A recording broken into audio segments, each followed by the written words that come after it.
Welcome to Jane Jackson Careers, a podcast that takes your career to the next level. Here's your host, Jane Jackson, author of Amazon Careers bestseller, Navigating Career Crossroads.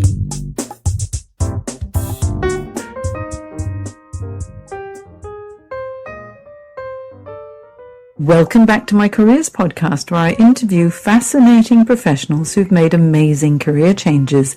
Now, today I am so honored to have Professor Sattar Bawany, all the way from Singapore, who is the Chief Executive Officer of the Center for Executive Education, which is CEE Global. He's also the Managing Director as well as Master Executive Coach and Facilitator with Executive Development Associates, Asia Pacific.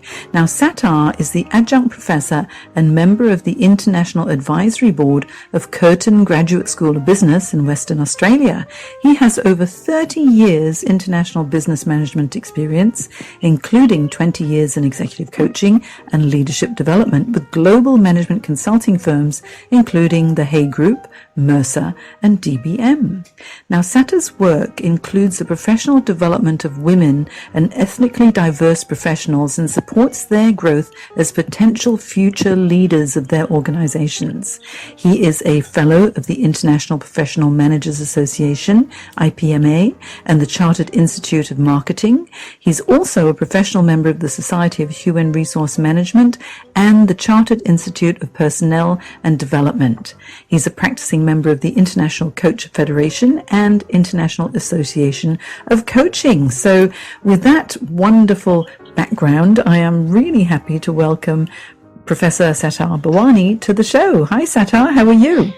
Hi Jane, thank you very much. I'm fine, thank you. Thanks for having me here. Yeah. Oh well, it's so nice that you've agreed to come on, and I know it's around about 5 o'clock in the afternoon in Singapore, and it's about 8 o'clock in the evening in Sydney. So thank you for your time, and I'd love to find out all about you and all the career changes and your career path. So how about, just to kick us off, could you tell us a little bit about your career aspirations in your early days, when you're a little boy or when you're a teenager, or just in the early days, okay? Well, in the 80s, my professional career started in the 80s when I was a medical sales rep, selling pharmaceutical products to doctors and hospitals in Singapore. And subsequently in Malaysia. And over the years, through my own hard work and effort, I've been managed to be promoted to be the sales supervisor, sales leader, sales manager, and my last role, professional role in healthcare, was that of a marketing manager. So my interest in sales and marketing, has been for about 15 years, and that led me to pursue a certificate in sales and marketing, a diploma in marketing for the Chartered Institute of Marketing in the UK, and I was subsequently accorded the fellow of the Chartered Institute of Marketing in the early 90s. Oh, wow. So you had a sales and marketing background in the early days, and so very, very different from what you're doing now. So tell us, how did you get to where you are today? Today, my role has been, as you know, that I've been, through introduction, I've been involved in executive coaching, leadership development. But it all started in my last role with a medical device company called 𝐂𝐐 Zeiss Germany. It's a German company which developed medical instrumentation. And in that role, one of my responsibilities is looking at developing the sales and marketing team as a trainer, in-house trainer, and helping them to be able to equip the right skills to be able to, help the company to grow. And through that responsibility, the role, my passion in training and development started, and I've attended programs looking at various, books that by authors like Zig Ziglar, Brian Tracy, Tom Hawkins, to just name a few. And that really allowed me to develop a strong sense of purpose in trying to help people to be better, at that point in time, the salespeople that I lead, the sales team within the organization, not only Singapore, across the region, but it's more about how to empower people, how to empower your team to help them to be more effective in what they do. And at that time, I used the acronym called SGM, to shape, to guide, and to mold them to be able to be effective what they do, as whether it's sales professional or sales manager, through asking more questions, getting them to discover within themselves the issue, the challenge that they face, instead of telling them the solution. And that leads me to my early days into the early foray into the world of coaching, so to speak. So that's where coaching started, and of course, over the years through other organizations that I work with, Mercury, Hay Group, Mercer, and DBM. Through this organization, I've been given the opportunity to learn, to develop my executive coaching practice, my coaching skills, and how do I use that to help my client to be more effective as a leader, and help them to be able to solve the day-to-day managerial leadership challenges. And that has been for the last 20 years, and that's been very satisfying, and I really enjoyed that very much. I think with that sales background, and especially transitioning into training as well, where I like your SGM, the shape, guide, and mold. So that's a wonderful leadership term, really, isn't it? And I expect that with all of that training and helping people to grow themselves, and then working with more and more of the senior management, that must have really developed your interest in executive coaching and how to continue to help people to grow, not so much to mold them, but just to assist them in their own journey to grow. Absolutely. Yeah. You're absolutely right. When I talking about SGM, the molding part is more at the salespeople, the younger sales force. At that time, is to help them, to mold them to be great sales professional. Of course, over the years, when I moved into executive coaching, to leadership development, I think it's more about nurturing future leaders. It's about helping them to discover, develop. And that's where I always see myself, Jane, interestingly, as a diamond brilliant, someone who I would say who is able to develop a leader by just like a diamond brilliant who cut, shape, and polish the diamond, or they call it the star facets, polish them to be able to have the brilliance, the appearance of the diamond, which will affect, of course, the final cut, and the value of the diamond. Just like a leader, and I see myself as a coach, is to help the leader or the high potential leader or future leader or the manager to be able to polish them to release their full potential. I like that. I like that saying, diamond brilliantier. How beautiful. So that's how I see myself, and I must admit, it's been a tough journey over the years, because through my first executive coaching experience when I was with the Hay Group, working with thought leaders like Daniel Goleman, Richard Boyarzis, Annie McKee, who are the experts in emotional and social intelligence. Because at that time in the mid-90s, when I was with Hay Group, it gave me the opportunity to work with global leading organizations like IBM, Pfizer, organizations like Boeing, and so forth. So that really propelled me into the area of really helping leaders to grow and learn from best practices, and how organizations in Singapore and across the region can learn and help their leaders to be better. And my role to support them, and it's been both challenging and rewarding at the same time. Yeah, I think your background and incredible education that you have as well has really positioned you very strongly to be a highly effective executive coach, leadership coach, and trainer. Well, not so much a trainer anymore, but really leadership and executive coaching. But you've gone through quite a number of transitions as well, and so I think that must have really given you the in-depth experience to understand the challenges that leaders do have, regardless of what their background may have been, whether it was in finance or marketing or sales or operations, and they get to that C level. Everyone experiences challenges when it comes to leading a team. Yes. Absolutely, you're right. So whichever role that you play, I mean, as you move from role to role, and this is something I discovered when I was in sales and marketing, moving into training, and from training moving into leadership development and HR, and then into coaching. And each time I transition to different role, and there are different set of challenges that I face in different roles, obviously, because in terms of skills development, the organizational challenge, the culture, the dealing with different personality. Of course, you need to manage the politics of all. So, but at the end of the day, it's all about helping your organization to be effective, or your team to be effective, by ensuring that you have the skills to be equip the skill. You need to be able to equip the skills to be able to lead the organization successfully. Now that means it's all about self-development. It's all started with yourself. So you need to ask yourself, as you move to different roles, what does it take to succeed in that role? You know, we all talk about the first 90 days. It's all about self-awareness, about you need to know about the different stakeholders, who you need to be able to work with, whether your direct report, your boss, obviously, the most important is your boss. If you cannot manage your boss, and this is what I told all my coaches, the most important thing about in organizational development is to be able to ensure that you understand and manage your boss effectively. Yeah, so true. Communication's the key, isn't it? Exactly.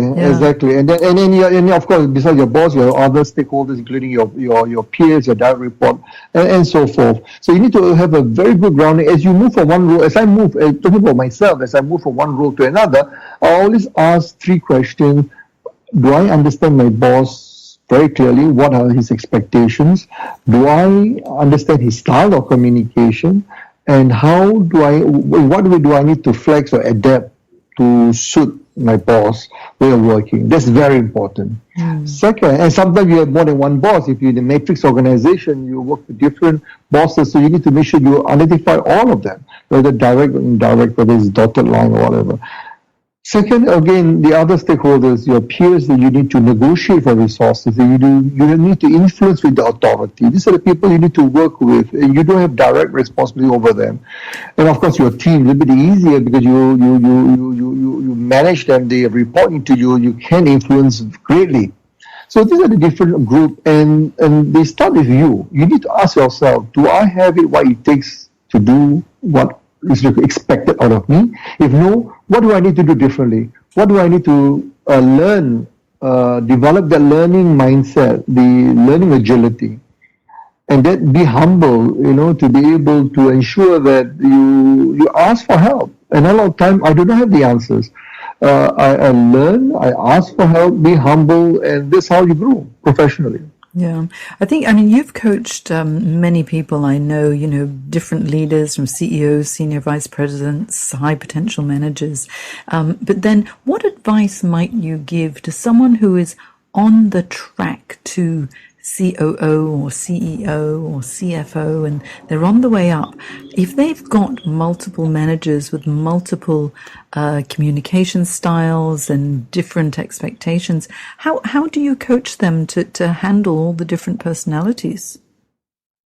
Well, I think first and foremost, I think what is really important is to be able to, as I said, understand. When you look at most of the leaders that I've coached, one of the biggest challenges is that lack of self-awareness. What do I mean by that? They are not able to really understand the impact they have, their style, their leadership style, their behavior onto the team, into the organization. So they need to be able to learn and understand, or have that self-awareness, number one. Or basically to address the blind spot, and many times I don't blame them. They're unaware. They're unaware that as you move up the leadership hierarchy, or if I use Ramcharan leadership passage, as you move up the leadership pipeline, the next level, there are significant difference in terms of skills, values, that you need to be able to demonstrate to be successful. Now, this is very challenging for many CEOs and high potential COO or any of the C-suite leader moving to the CEO role, they find it difficult to develop that transition. Now, the reason because they have been, used to doing the same thing again and again, and most of them find it, look, why do I need to change? And they tend to rely on the belief that they will continue to be successful if they do what they have done in the past. And as Marshall Goldsmith says, what gets you here may not get you there. So that's the biggest. That's the biggest trap. And there's a Chinese saying. I remember one of my friends was remind me. He said, to a person who has a hammer, everything else looks like a nail. Yes. So yeah. And this is important for leaders to remember. You cannot. Leaders who have become successful. I look at some of the leaders I've coached over the years. They have been successful because they have developed this ability to question, to challenge their mindset, and to continuously challenge themselves by thinking, how do I adapt? How do I change and my style or my situation to the new environment? Because if you fail to do that, then that would be detrimental. It's a potential derailer. Yeah, that's very true. Especially these days in such every organization is going through so much change constantly. The only constant really is change. And so I like that you challenge them to challenge themselves and then help them to find the way to adapt so that they can find the right solution. I know that certainly, as a coach myself and when you're coaching people, sometimes they think you're a consultant. It's like, okay, tell me what to do. But that's not the job of a coach, is it? Exactly, what do you do? Like, one of the most challenging things I know as a coach is the coachee or the person that we're coaching wants us to solve their problems. How do you get around that? Yeah, that is exactly one of the challenges.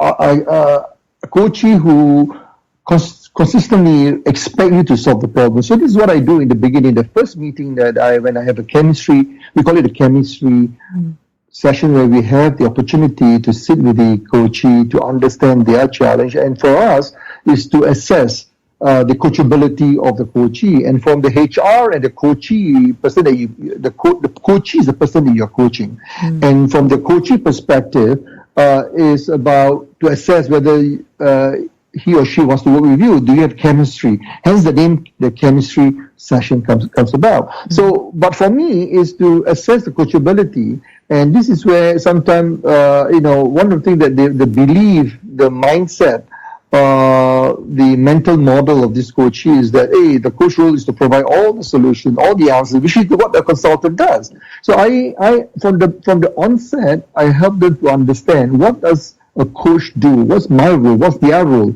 What's their boss role as a sponsor? So that is very important. So what I do is to create the understanding of or set expectations, so to speak. What are the different roles each one of us play in the coaching engagement? So that's very important. So it's not about providing the solution, but about creating the opportunity for the coachee himself or herself to develop a level of self-awareness within themselves to be able to solve the problem, so that they don't rely on me as a coach to continuously solve their problem, but they are more independent, self-sufficient. I know there's a saying, of course, if you teach a man how to fish, you feed him for a day.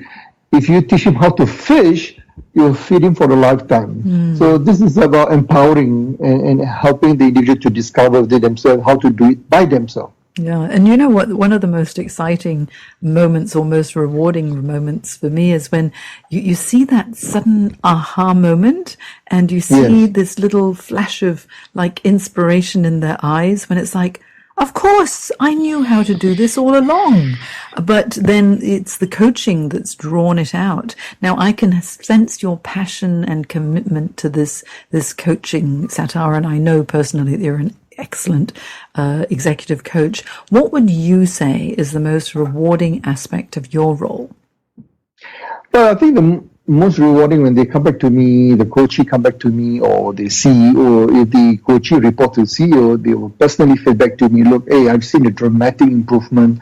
I've seen the impact that leader that you're coaching or the coachee has on the business results or on their performance. So that's number one. This is the acknowledgement. Of course, there are many factors. Coaching only from part of it. There are many other factors will influence results. But the recognition that the support the coaching has provided to the individual, the effort that he or she makes to implement the action plan. So that is number one.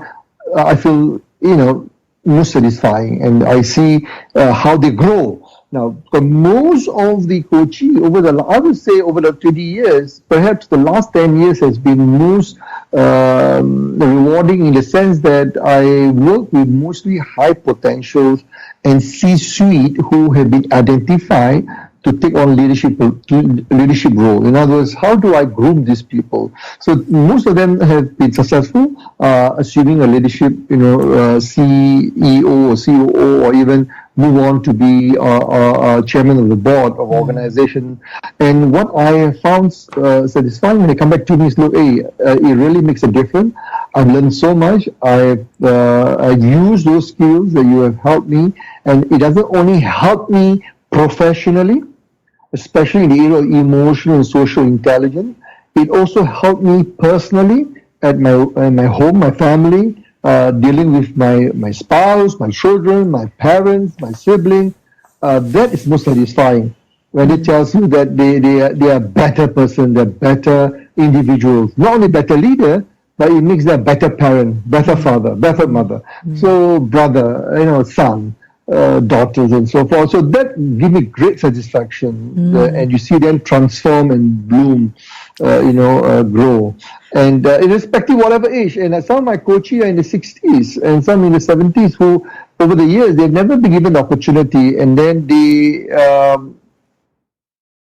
welcome this opportunity to develop and still see, the need to enhance their emotional and social intelligence skills, to develop their rapport, relationship with their, not only at work, but of course socially and at the family.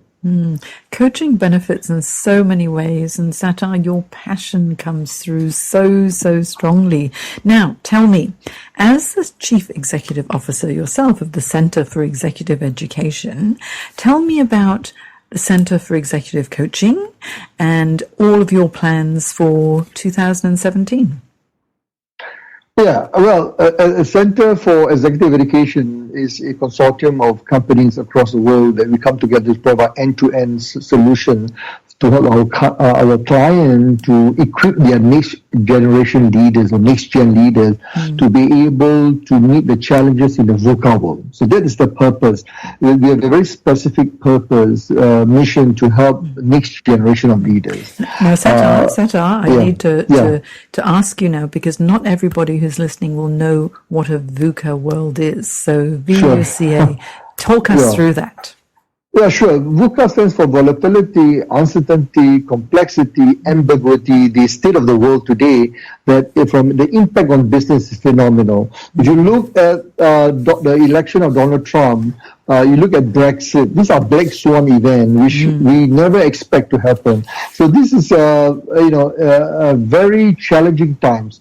So look at the currency, the fluctuation of currency, you look at the convergence of market, you look at industry, confluence of industry between media, technology. If you look at how regulatory, government, statutory, regulatory, that each government, each country impose, make it very complex for you to do business. And also, if you look at consumer behavior, trend, the different generation impose, that make it very ambiguous in terms of how you're able to develop solution products to meet the different generations. So the state of the world, the business world has changed tremendously. So we need to equip our leaders with the skills and readiness to meet head on, to be able to help the organization transform and lead them successfully through this VUCA world. So true. And you know what? The only constant is change, isn't it, Sattar? Exactly. There will always be change, and as demonstrated by honestly, Brexit, who would have thought? And all the other world changes that have been happening, or world events that have been happening recently. So now, with the Centre for Executive Coaching, the Centre for Executive Education, the plans for the future, what are the ones that are really making your heart sing and the most exciting for you? Yeah. Well, thank you. I think for the Center for Executive Education, which is the the overall company that we have developed different units to help our different line of business. The Center for Executive Coaching is primarily helping organizations to develop internal capability to train the leaders to be internal coaches. That's one of the units. Of course, we have Center for Executive Transition to help leaders to develop them to face different leadership roles or what you call role-to-role transition and so forth. But generally, the Center for Executive Education, what we are trying to do is to help, as I mentioned earlier, how can we help organizations to prepare the leaders for the future? Yeah, and what we do is to look for coaches like yourself, experienced, seasoned practitioner who wants to go into coaching or have developed their own practice, who wants to join a network of established coaching practice. Because EDA, our Executive Development Associates in the US, is one of the leading executive coaching firms in the US, and CEE represent EDA in Asia Pacific. And therefore, we continuously welcome and recruit coaches to join our panel. So our plans, to answer your question, our plans for 2017 is how can we continuously develop or strengthen the panel of coaches and talent development consultant, OD consultant, to join our panel here in Asia Pacific and to help our client. So it's a very exciting times for us right now, and also working in this turbulent time. I always see this as an exciting time to help organizations to meet those challenges, and they need good coaches, good consultants to help them not only to help the leaders, but of course also to prepare them when the market turn around. How do you then take the organization forward? Yeah, and leaders must be prepared for any eventuality or any of the changes that may be happening too. Now, I believe Absolutely. You have a series of very interesting webinars. Tell us about that, Sattar. Yeah, sure. I think the idea of this webinar, because of this leading in the VUCA world that I just mentioned earlier, so what we wanted to do is to help leaders to prepare for this, transition into this new business environment. How can we help the leaders to equip the skills? So we did look at research, contemporary research based on what's happening in the US, especially in the US, because a lot of research has been done in terms of helping the leaders. So we study in our own report, EDA, published every 2 years, trend in executive development. And one of the critical skills that's required in VUCA is called cognitive readiness.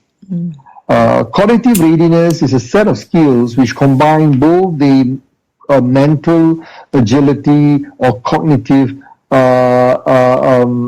skills in terms of critical thinking, strategic thinking, innovative thinking, and so forth. And how to use that complement with your emotional and social intelligence to help you to make effective decision, or help you to in your effort to solve problems and making good decisions. So that is the essence of the program. So it's based on the CPR approach. It's contemporary, basically is leveraged on the latest concept on leading in the VUCA world. Second is practical, because it looks at examples, tools that you can immediately apply at the workplace at the end of the webinar. Third is relevant, because it's relevant to the individual participant role as a manager, leader, and how can they help their organization to succeed. So this CPR, contemporary, practical, relevant, is embedded in the webinar series. And in this webinar, there are 6 topics. Let me just very quickly move into that. You can get it through our website, ce-global.com. But the first webinar which we're going to conduct tomorrow is about leading in the VUCA world. as I mentioned earlier, it's about getting them ready for the VUCA world. And in next part, we talk about result-based leadership, how to develop your emotional and social intelligence skills to be able to support the leaders, to be more effective, to lead in a VUCA world. The third one in March is about managing your critical talent, how to develop and support your talent in the VUCA world, and especially the next gen, the Gen Y. How do you develop the Gen Y leaders? Most of them are now starting to assume leadership role, the middle management role. So how do you support them to be effective? So what are the some of skills and practices in managing talent? The fourth is about coaching skills.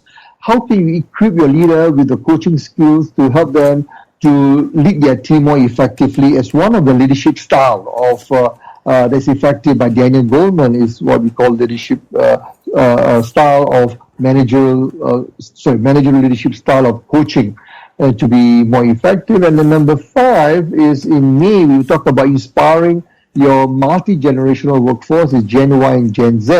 Again, is the next generation. How can you help and understand, have your leaders to understand the differences and what are the expectations of these two new groups, Gen Y and Gen Z, that expects from the leaders. And lastly, in June, we talk about developing high-performing teams to compete in the VUCA world.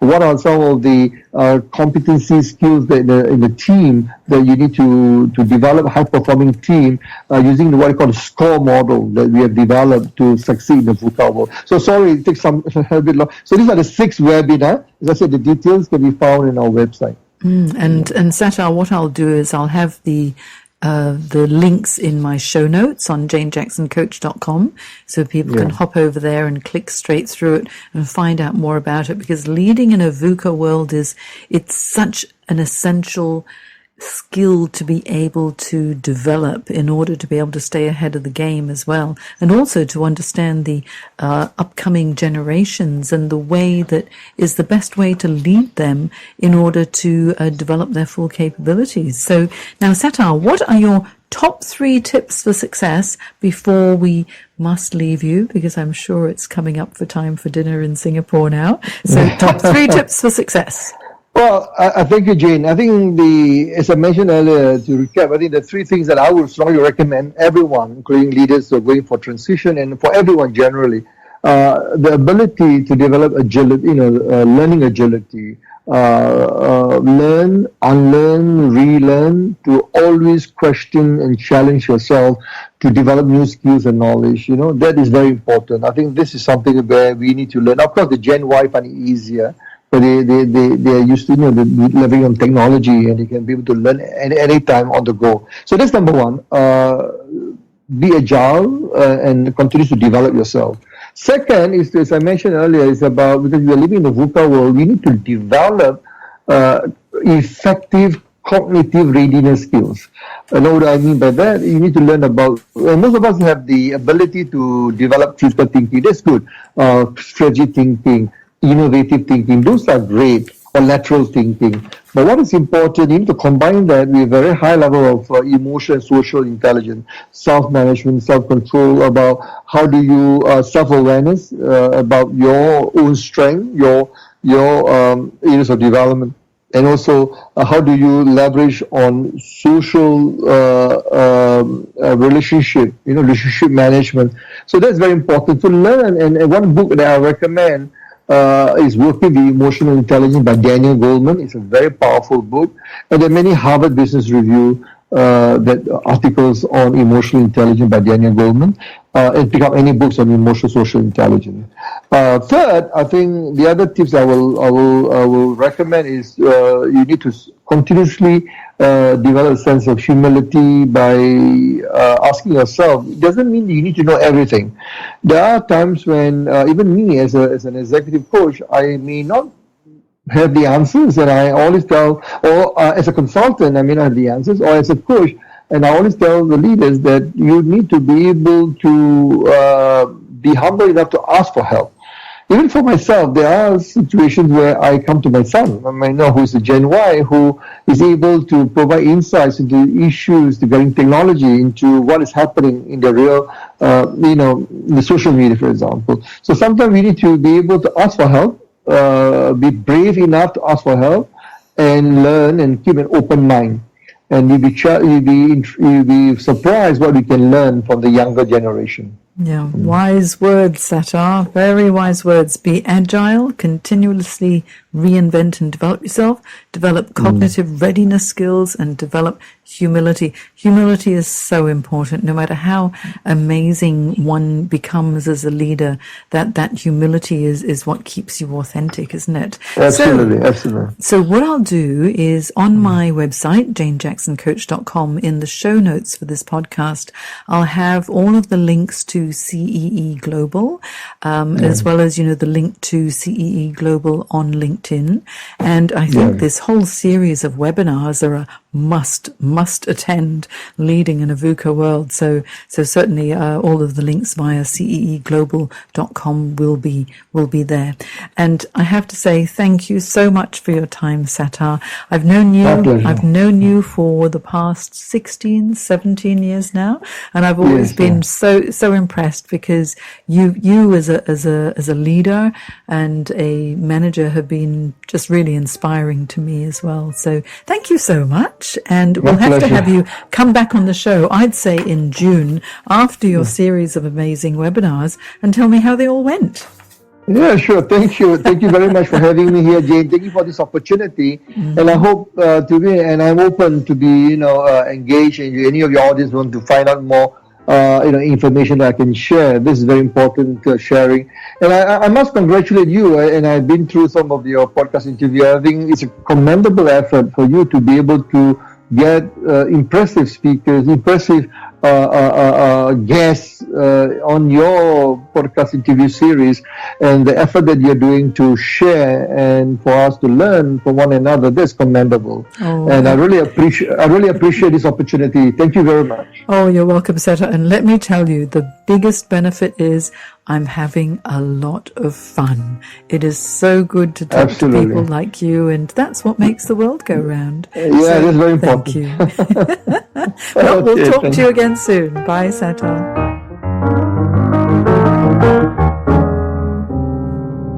Today's podcast is brought to you by Audible.com.